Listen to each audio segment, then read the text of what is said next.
Estimada Asamblea, acudo aquí en función de expresar mi voto particular en contra del dictamen.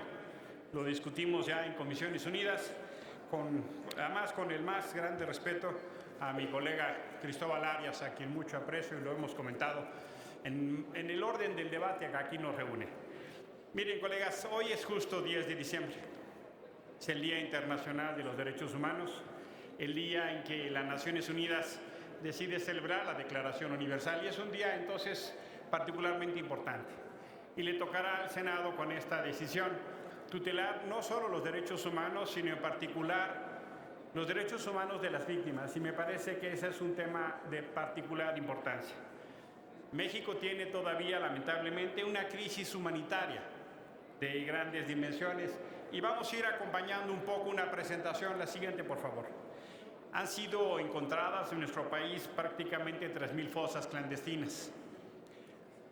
Hemos lamentablemente encontrado 35,000 cuerpos sin identificar.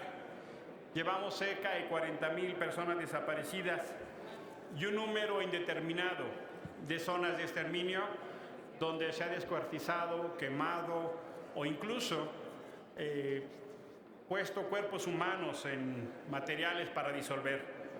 Y todavía, lamentablemente, hay una situación de violencia sin control que perturba gravemente la vida de todas y todos los mexicanos.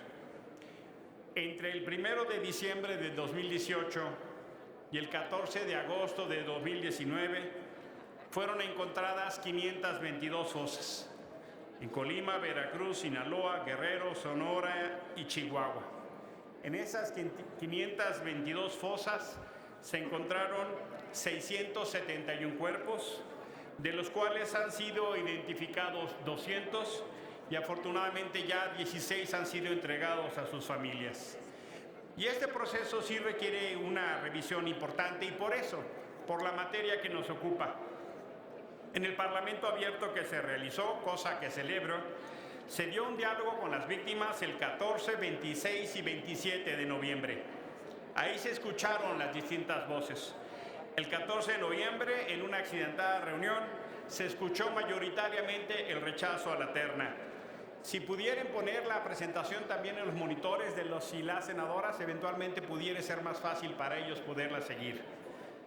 El día 26, mayoritariamente los colectivos y las víctimas expresaron su rechazo a la terna, y solo 2 de ellas manifestaron su apoyo a una en particular, a una candidata en particular. El día 27 hubo otra sesión, 6 manifestaron su apoyo a una candidata en particular, otra una segunda, y hubo una serie de denuncias que no han tenido un correlato jurídico, por lo cual no lo menciono acá, pero quedó claramente en la discusión. Quiero decirles, colegas, que recibimos en el Senado una carta de 136 víctimas, 59 colectivos y 3 organizaciones de la sociedad civil que nos pedían rechazar la terna, nos piden rechazar la terna. Y esencialmente lo hacen porque consideran que no han sido escuchadas, que el proceso de gobernación no tuvo un diálogo directo con las víctimas. Y esa razón es muy importante. Si quien va a atender a las víctimas no tiene un diálogo directo con ellas, en realidad se genera una disociación de inicio que traerá consecuencias sobre este Senado. Yo sería de la particular idea de que atendiéramos ese llamado para rechazar la terna, porque los colectivos así lo han dicho. Tendría que haber habido un diálogo de los candidatos con las colectivas en gobernación. Roberto Campa lo hizo en el sexenio anterior y ahora no se hizo así, de manera increíble. Pareciera ser que esa no es la voluntad política. Pareciera ser que no, pero miren, les pido que vean en sus pantallas las fotos de los colectivos que en Chichihualco, Guerrero, están ahora trabajando. Quien me acompaña, por favor, regrese a donde están las fotografías. La anterior, por favor, ahí. Estas son los colectivos que nos han pedido rechazar la terna. Son los colectivos que justo ahora encontraron 50 cuerpos en Chichihualco, Guerrero, y afortunadamente uno de ellos ya pudo ser entregado a su familia. A estas víctimas, curiosamente, en el Parlamento abierto se les dijo que eran protagónicas, se les dijo que no se sabía de qué hablaban. Este Estas son las víctimas que construyeron con lágrimas, con dolor y con esfuerzo la ley de víctimas. Estuvimos allá afuera en 2011. Lamentablemente, Felipe Calderón la vetó, Enrique Peña Nieto la dio finalmente en vigor. Pero esa ley se ha hecho literalmente con la sangre y el sudor de las víctimas. Por esto este cargo es tan importante. Compañeros, si se decide entonces rechazar la terna, déjenme entonces darles una importancia. La CEAP tiene ya un registro, el RNAVI, Registro Nacional de Víctimas, de casi 28,000 víctimas, de ahí su importancia. Y sí quiero llamar su atención, si no rechazamos la terna, entonces sí en la atención a los requisitos legales. ¿Y por qué esto es tan importante? Porque es una ley específica, no es una ley de justicia en general, no es una ley de procuración de justicia, no es una ley de derechos humanos, es una ley de atención a víctimas. Concluya, por favor, senador. Me apelo al reglamento, perdón, por sí, favor. son 10 minutos. Son 10 minutos. Tiene Gracias, usted razón. presidente. Y lo que dice la ley es, en su fracción tercera, en el artículo 86, haberse desempeñado destacadamente, permítame subrayar, haberse desempeñado destacadamente en actividades profesionales del servicio público, en sociedad civil o académicas relacionadas con la materia de esta ley. La materia de esta ley es atención a víctimas, es acompañar a víctimas, es litigar con víctimas, no es ser licenciado en Derecho, no es trabajar en procuración de justicia, no es ser experta electoral, es acompañar a víctimas. Y claramente, subrayo también en esta ley, hay un tema vital que llama que en condiciones de igualdad tiene que haber un enfoque transversal de género y diferencial, es decir, si se compite en condiciones de igualdad, una persona, por ejemplo, con discapacidad pudiera tener preferencia como pudiera ser el caso. Ahora bien, de la revisión exhaustiva del expediente de la Secretaría de Gobernación, se deduce que una de las candidatas no cumple el requisito de ley que yo he mencionado, es decir, siendo una muy respetable persona en materia jurídica, incluso en materia electoral, no cumple el requisito de ley.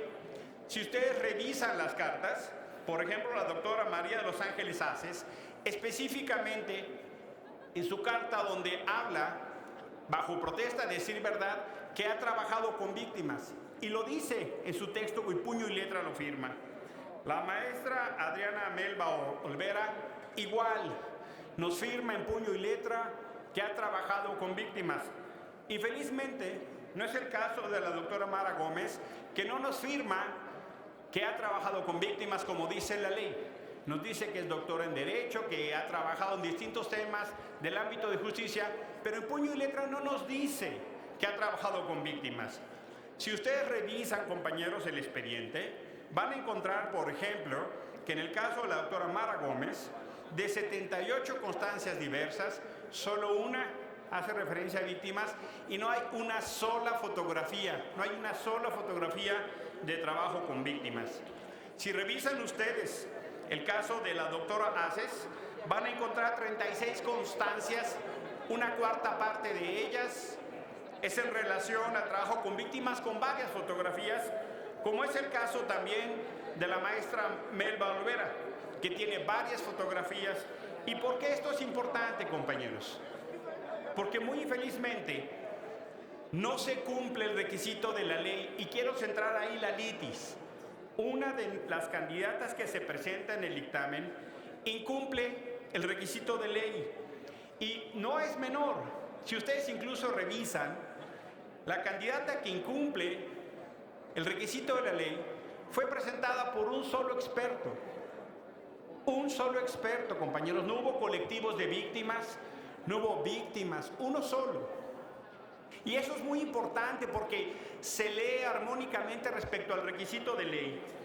Incluso les diría, la doctora Mara fue candidata a magistrada electoral en marzo de este año.